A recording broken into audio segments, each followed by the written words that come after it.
இப்ப இல்ல. யோசேப்பே, உனக்கு யார ரொம்ப பிடிக்கும்? யோசேப்பே, அது எங்க அப்பாவை பிடிக்கும். எப்படி உங்க அப்பா பிடிக்கும்? எங்க அப்பா எனக்கு அப்படிதான் பெஸ்ட், பலவர்ணாங்கி பெஸ்ட், எல்லாத்துலயும் பெஸ்ட். 17 வயசுக்கு அப்புறம் உங்க அப்பா எங்க? எங்க அப்பா அங்க இருக்கிறாங்க. இப்போ உங்க கூட யார் இருக்கிறா? இப்போ 17 வயசுல இருந்து அதுக்கப்புறம் ஒவ்வொரு காரியத்துல உங்க அப்பா உனக்கு என்ன செஞ்சாங்க? ஒன்னும் செய்யல. ஏன்? எங்க அப்பா நான் இல்லைன்னே நினைச்சிட்டு இருக்கிறாங்க. எப்படி யோசேப்பே? யாக்கோபே, நீ இவைகளை நினை, நான் முந்தினவரும் நான் பிந்தினவரும் தானே. இந்த எண்ணம் இல்லாததுனால அநேக கவலைகள் நமக்குள்ளே குடியிருக்கிறது. எதை பார்த்தாலும் பயம், எதற்கெடுத்தாலும் பயம், நாளைய குறித்த கவலை. ஆண்டவர் சொல்றார், நாளைய குறித்த காரியத்துக்காக நீ கவலைப்படாத. அந்தந்த நாளுக்கு அதின் பாடுகள் போதும். ஆமென். அந்தந்த நாளுக்கு அதின் பாடுகள். அடிக்கடி சொல்ற வார்த்தை, மறுபடியும் சொல்லுகிறேன், காலை தோறும் அவருடைய கிருபை எப்படி இருக்கு தெரியுமா? அப்போ நாளைக்குள்ள கிருபையை கர்த்தர் எப்பதான் தருவார்? நாளைக்கு காலையில். இன்னைக்கு கர்த்தர் தந்த கிருபை எதுக்கு தெரியுமா? இந்த நாளை காணவும் இந்த நாளை கடக்கவும். இன்னைக்கு கர்த்தர் தந்த கிருபைய நாளைய குறித்து கவலைப்பட்டு என்ன கூடாது? வீணாக்க கூடாது. ஏங்க, நாளைக்கு பிள்ளைக்கு ஃபீஸ் கட்டணும், இன்னைக்கு கர்த்தர் தந்துட்டாரா அது ஆசீர்வாதம். தரலையா நாளைக்கு நடக்கும் அதிசயம். நீங்க அவரை நோக்கி பாருங்க. உங்களை இப்படி ஒரு சிச்சுவேஷன்ல யார் வச்சிருக்கிறா? அதனாலதான் ஆண்டவர் திரும்ப திரும்ப சொல்றார், யாக்கோபே, உன்னை உண்டாக்கினவர், உன்னை உருவாக்கினவர், உன்னை நான் தான் இப்படி வச்சிருக்கிறேன். நீங்க தானே வச்சிருக்கிறீங்க. கேரி தாட்டண்டையில போய் ஒளித்திருக்க சொன்னது யாரு? கர்த்தர். அப்ப யார் தான் போஷிக்கணும்? போஷித்தாரா இல்லையா? சாரிபாத்துக்கு போக சொன்னது யாரு? அப்ப யார் தான் போஷிக்கணும்? போஷித்தாரா இல்லையா? ரெண்டு பேரா சீஷர்களை அனுப்பினார்ல ஆண்டவர். என்ன சொன்னார்? நீங்க வழிக்கு என்று எதையுமே எடுத்துட்டு போகாதீங்க. எல்லாரும் போயிட்டு திரும்பி வந்தாங்கல்ல. திரும்பி வந்தவங்கள்ட்ட இயேசு ஊழியத்தை முடிக்கும் போது கேட்டார். என்ன கேட்டார் தெரியுமா? நான் உங்களை ரெண்டு பேரை அனுப்பி விட்டேன்ல, யாருக்காவது ஏதாவது குறைவு இருந்துச்சா? அப்படி கேட்டப்ப சீஷர்கள் என்ன சொன்னாங்க தெரியுமா? ஒண்ணுமே குறைவு கிடையாது, ஒன்றுமே குறைவு இல்லை. ஏன்னா அனுப்பி விட்டது யாரு? கர்த்தர். இஸ்ரவேலரை வனாந்திர வழியா நடத்தினது யாரு? அப்ப யார் தான் போஷிக்கணும்? இன்னைக்கு நீங்க பயணிக்கிற பாதையில நீங்களா நடக்கிறீங்களா? கர்த்தர் கொண்டு போறாரா? யாக்கோபே, இவைகளை நினை.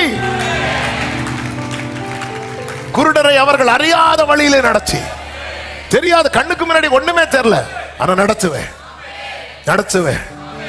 அவர்களுக்கு முன்பாக இருளை வெளிச்சமும் கோணலை செவ்வையும் ஆக்குவேன். இந்த காரியங்களை நான் அவர்களுக்கு செய்து கைவிடாதிருப்பேன். எனவேதான் ஏசாயா 44:8 கர்த்தர் சொல்லுகிறார், வாசியுங்கள்.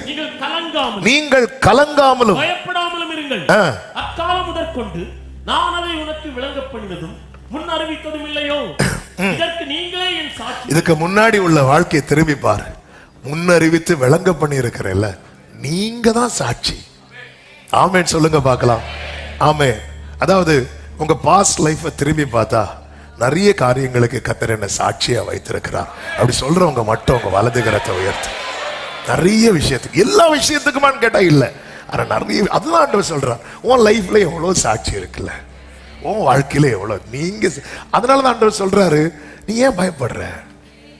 என்னை தவிர தேவன் உண்டோ?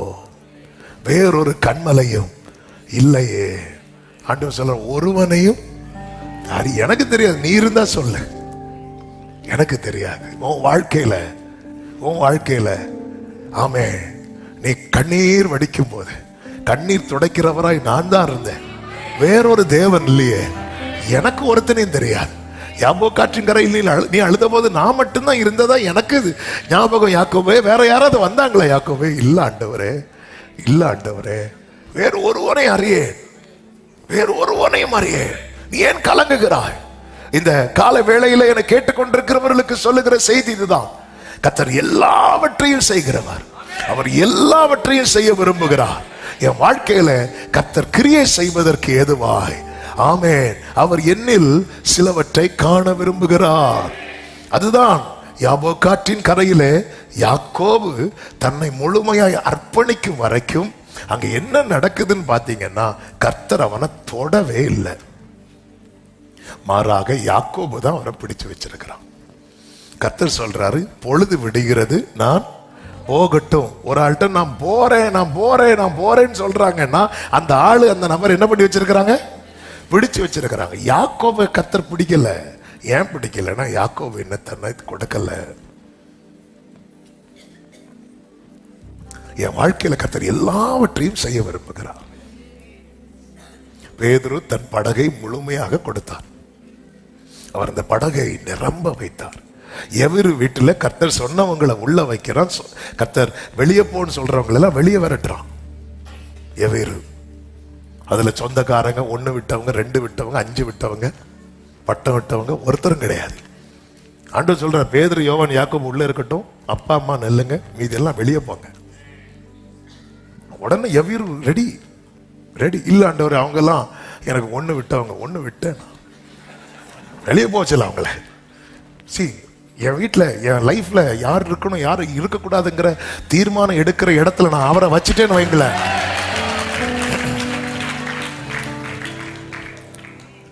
இன்னைக்கு நிறைய பேர் இதுல தான் கோட்டை விட்டுரும். அந்த இடத்துல கிரியை நடக்காது. நான் அப்படி அல்லாண்டவர் அதெல்லாம் முடியாதுன்னா கிரியை நடக்காது. அதான் அடிக்கடி சொல்லுகிற வார்த்தை. நாசரேத்தூர்ல அவருடைய கிருபை உள்ள வார்த்தையை குறித்து சாட்சி சொன்னாங்க. அது கிருபை உள்ள வார்த்தையோட முடிஞ்சது. கேட்க ஒரு சமாதானம், கேட்க ஒரு ஆறுதல். ஆனா அங்க என்ன நடக்கல அப்படின்னா, அவருடைய வார்த்தையில் இருக்கிற வல்லமை வெளிப்படலை, வார்த்தையில் இருக்கிற அதிகாரம் வெளிப்படலை. ஏன் வெளிப்படலைன்னா, அவர் வாயை அடைச்சிட்டாங்க. போதும் போதும் போதும், இதுக்கு மேல பேச வேண்டாம். அவர் இன்னும் ஆழமா போக ஆரம்பிச்சதும் அவரை ஆலயத்திலிருந்து வெளியே கொண்டு போய் மலையிலிருந்து தள்ளிவிட பார்த்தாங்க. அவர் அங்கிருந்து போயிட்டார். அங்கிருந்து நேரம் எங்க போறார்? கப்பர்நகூம்ல அவருக்கு ஃபுல் ஸ்பேஸ் கொடுக்குறாங்க. என்ன வேணாலும் பேசுங்க. அப்பொழுதுதான் நாசரேத்துல வெளிப்படாதது கப்பர்நகூம்ல வெளிப்பட்டது. அங்க இருக்கிற பிசாசுகள்லாம் அலறி கொண்டு ஓடுகிறது. ஏன்? அவருடைய வார்த்தையிலிருந்து என்ன வெளிப்படுகிறது தெரியுமா? அதிகாரம் வெளிப்படுகிறது, வல்லமை வெளிப்படுகிறது, ஜீவன் வெளிப்படுகிறது. கர்த்தர் நம்முடைய வாழ்க்கையிலே கிரியை செய்ய விரும்புகிறார். 3 வார்த்தைகளை சொல்லி ஜெபிக்க விரும்புகிறேன். 1, பலன் கொள்ள எழும்பு. பலன் கொள்ள எழும்பு. பலன் கொள்ள எழும்பு. ஏசாயா 52வது அதிகாரம் அதனுடைய 1-2 வசனங்களை வாசிக்க கேட்கலாம். எழும்பு எழும்பு சீயோனே, வல்லமை தரித்துக்கொள். பரிசுத்த நகரமாகிய எருசலேமே, அலங்கார வஸ்திரங்களை உடுத்திக்கொள். விருத்த சேதனம் இல்லாதவனும் அசுத்தனும் இனி உன்னிடத்தில் வருவதில்லை. நீ வல்லமையை தரித்துக்கொள். நீ பலன் கொள்ள எழும்பு. ஆமா, நீ பலன் கொள்ள எழும்பணும்னா எதை விட்டு எழும்பணுமா? தூசியை உதறி விட்டு எழும்பு. எருசலேமே, நீ வீட்டிரு. சிறைப்பட்டு போன சீயோன் குமாரத்தியே, கழுத்தில் உள்ள கட்டுகளை அவிழ்த்து விடு. தூசியை உதறி விட்டு எழும்பு. பாபிலோனின் சிறையிருப்பை குறித்து சொல்லப்பட்டிருக்கிறது. நல்ல கவனமா கேளுங்க. இங்கே ஆண்டவர் சொல்ல விரும்புகிற காரியம் என்ன தெரியுமா?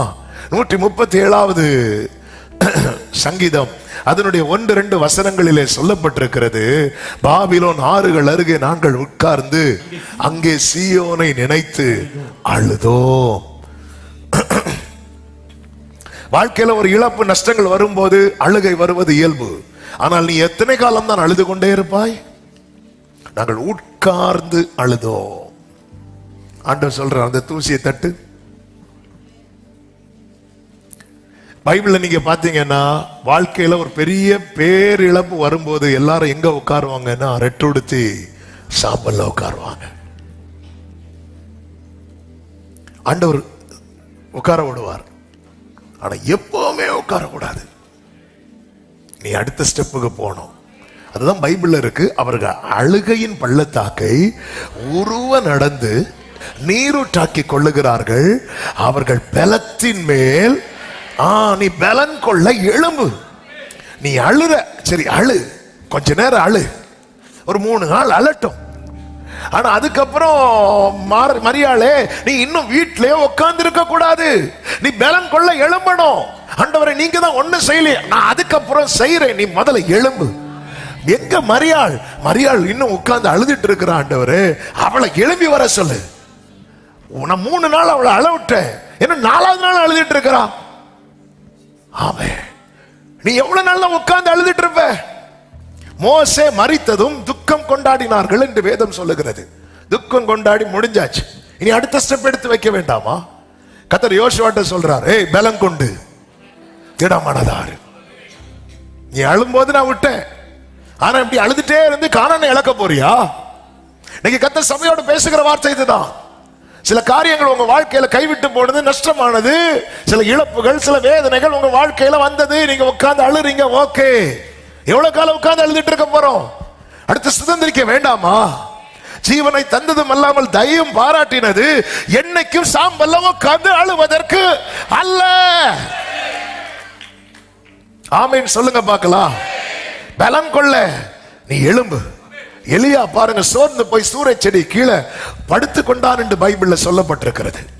படுத்துக்கொண்ட எலியாவின் இடத்துல கர்த்தர் தம்முடைய தூதனை அனுப்பி அப்பத்தையும் தண்ணீரையும் கொண்டு வைத்து அவனை என்ன சொல்வார் தெரியுமா? நீ எழுந்து. சொல்லுங்க, எழுந்து. நீங்க அந்த வசனம் படிச்சீங்கன்னா தெரியும். 1 ராஜாக்கள் 19வது அதிகாரம் அதனுடைய 5-6 வசனங்களை பாருங்க. ஒரு சூறைச்செடியின் கீழ் படுத்துக்கொண்டு நித்திரை பண்ணினான். அப்பொழுது ஒரு தூதன் அவனை தட்டி எழுப்பி, எழுந்திருந்து போஜனம் பண்ணு. எழுந்து இருந்து போஜனம் பண்ணு. அடுத்த வார்த்தை, அவன் விழித்து பார்க்கிற போது இதோ தலையில் சுடப்பட்ட அடையும் ஒரு பாத்திரத்தில் தண்ணீரும் தலைமாட்டில் இருந்தது. ஓகே, அப்பொழுது அவன் எழுந்து இருந்து இருக்கா? அவன் புசித்து சிலர் படுக்கையில அப்படி படுத்துட்டே எழும்பி உட்கார்ந்த ஒருவேளை மைண்ட் மாறிட்டுனா, இங்க போஜனத்தை வச்சது இவனை எழுப்ப. நல்ல அந்த வசனத்தை இன்னும் கொஞ்சம் டைம் இல்ல, 3 பாயிண்ட் சொல்லணும். தூதன் வந்து சொல்லும் போது சொன்னதுக்கு அப்புறம் தான் நம்ம ஆளே கண்ணே திறக்கிறார். அப்போ அவர் வந்து பார்க்கிறாரு. சொப்பனத்துல பார்த்தாரா, தரிசனத்துல பார்த்தாரா? ஒரு தூதன் வந்து சொல்லும் போது கண்ணை மூடிட்டு இருக்கிறார். கண்ணை திறக்கும் போது யாரு இல்லை, தூதன் இல்லை. ஆனா என்ன இருந்து